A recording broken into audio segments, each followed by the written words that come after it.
Initial state के बारे में महाभारत में बताया गया है।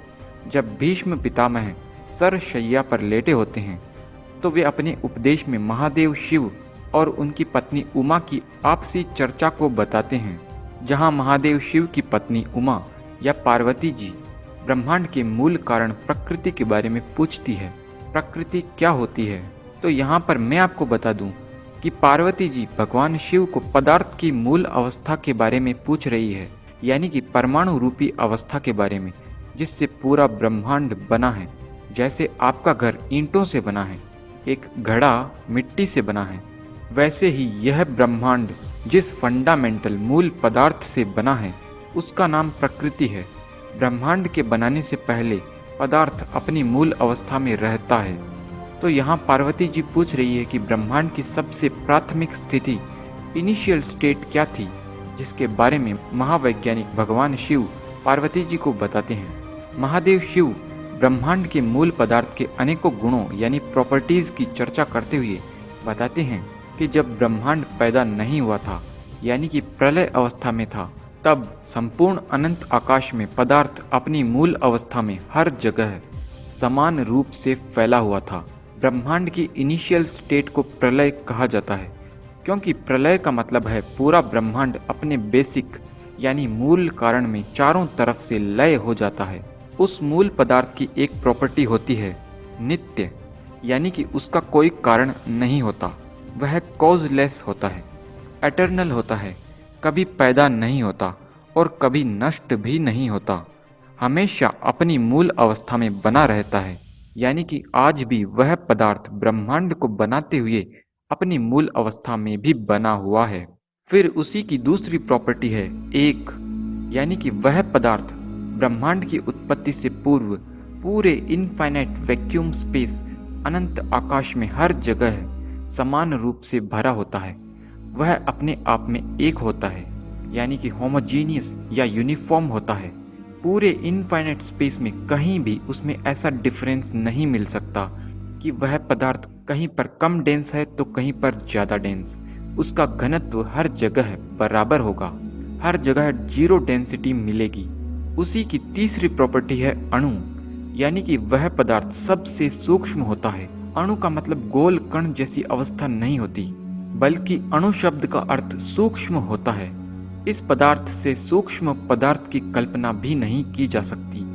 यह मॉडर्न साइंस में अब तक जाने गई सभी पार्टिकल्स से भी सूक्ष्म है। इतना ही नहीं, यह स्ट्रिंग्स से भी सूक्ष्म है। उसकी चौथी प्रॉपर्टी है व्यापी, यानी कि वह पदार्थ पूरे अनंत आकाश में हर जगह भरा होता है, कहीं पर भी बिल्कुल भी वैक्यूम स्पेस नहीं होता। उसकी पांचवी प्रॉपर्टी है क्रियाहीन, यानी कि उसमें कोई क्रिया नहीं होती। वह पदार्थ इनिशियल स्टेट में बिल्कुल निष्क्रिय रहता है, कोई भी मोशन नहीं होती और कोई फोर्स भी तब नहीं रहता। छठी प्रॉपर्टी है अहेतुक, यानी कि इसका कोई कारण नहीं है, ईश्वर भी इसका कारण नहीं है। यह पदार्थ हमेशा से एग्जिस्ट करता है। सातवीं प्रॉपर्टी है अग्राह्य, यानी कि यह पदार्थ किसी भी इंद्रिय से ग्रहण नहीं किया जा सकता, किसी भी टेक्नोलॉजी से भी डिटेक्ट करना इसे संभव नहीं है। आठवीं प्रॉपर्टी है अव्यक्त, यानी कि इस पदार्थ को किसी भी तरह से व्यक्त नहीं कर सकते। यह अव्यक्त है, पूरी तरह से कभी भी डिफाइन नहीं किया जा सकता। इसी पदार्थ की नौवीं प्रॉपर्टी है मूल, यानी कि यह पदार्थ सबका मूल है।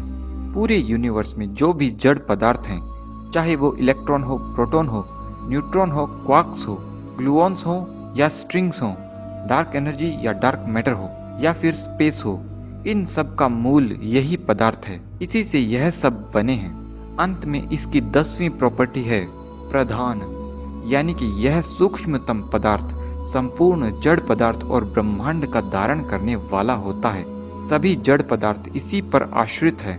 जड़ पदार्थों के अनेकों गुणों की उत्पत्ति इस पदार्थ के गुणों से होती है, चाहे वह पदार्थ का गुण मास ही क्यों न हो।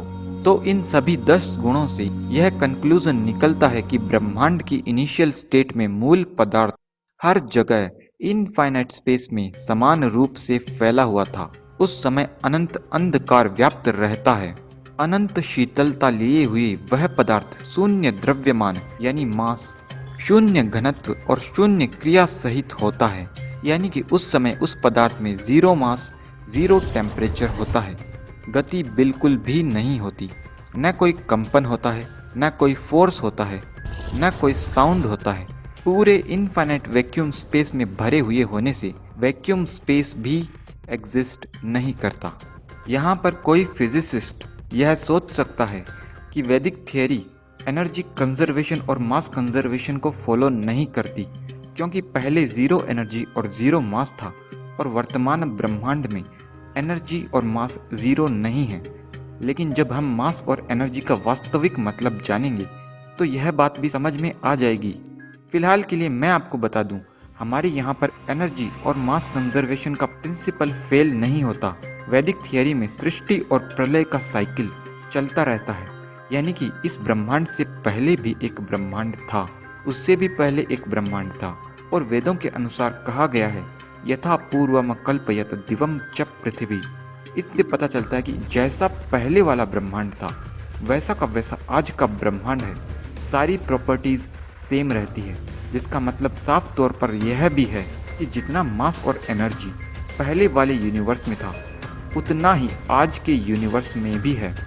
इसलिए यहाँ पर मास और एनर्जी कंजर्वेशन फेल नहीं होता। अब अगर हम कंपैरिजन करें तो बिग बैंग और वैदिक थियरी की इनिशियल स्टेट में ज़मीन आसमान का फर्क नज़र आता है। बिग बैंग में पदार्थ अपनी इन्फिनिट डेंसिटी में एक ही पॉइंट पर रहता है, जहाँ टेम्परेचर भी रहता है, फोर्स भी रहता है, मोशन भी होती है, जबकि महावैज्ञानिक महादेव शिव के अनुसार ऐसा नहीं होता। अगर बिग बैंग की बात करें तो सवाल उठता है कि जहाँ पर टेम्परेचर होगा, मोशन होगी, वह इनिशियल स्टेट कैसे कही जा सकती है, क्योंकि सवाल उठेगा कि टेम्परेचर कहाँ से आया, फोर्स कैसे पैदा हुआ, मोशन कैसे पैदा हुई। जबकि वैदिक थियरी में टेम्परेचर, मोशन, मास, एनर्जी यह सब जीरो है, इसलिए ऐसा कोई सवाल नहीं उठता कि ये सब कहाँ से आए। जैसे किसी जगह से कोई आवाज़ आ रही है, तब आप पूछेंगे कि यह आवाज़ कहाँ से आ रही है, लेकिन अगर हर जगह शांति हो, सन्नाटा हो, तब आप यह नहीं पूछ सकते कि यह सन्नाटा कहाँ से आ रहा है। वैदिक थियरी में पूरे ब्रह्मांड में सारी प्रॉपर्टीज इंक्लूडिंग मास, एनर्जी, यह सब जीरो थी, क्योंकि मैटर की फंडामेंटल प्रॉपर्टीज स्लीपिंग मोड में होती है, जिसकी वजह से उसकी प्रॉपर्टीज जीरो होती है। बिग बैंग में अननोन रीजन की वजह से ब्रह्मांड एक पॉइंट से एक्सपेंड होकर आज की वर्तमान स्थिति में आया है, जबकि वैदिक थियरी में ब्रह्मांड अनंत वॉल्यूम में भरे बेसिक मूल पदार्थ में काल तत्व की प्रेरणा से ईश्वर के द्वारा वैज्ञानिक ढंग से करोड़ों सालों में बना है। अगर हम सिमिलैरिटी की बात करें तो बिग बैंग और वैदिक थियरी में सिमिलैरिटी ये है कि बिग बैंग में भी इनिशियल स्टेट को डिफाइन नहीं किया जा सकता। वैदिक थियरी में भी ऐसा है। बिग बैंग में स्पेस और टाइम नहीं होते, वैदिक थियरी में भी स्पेस और टाइम नहीं होते।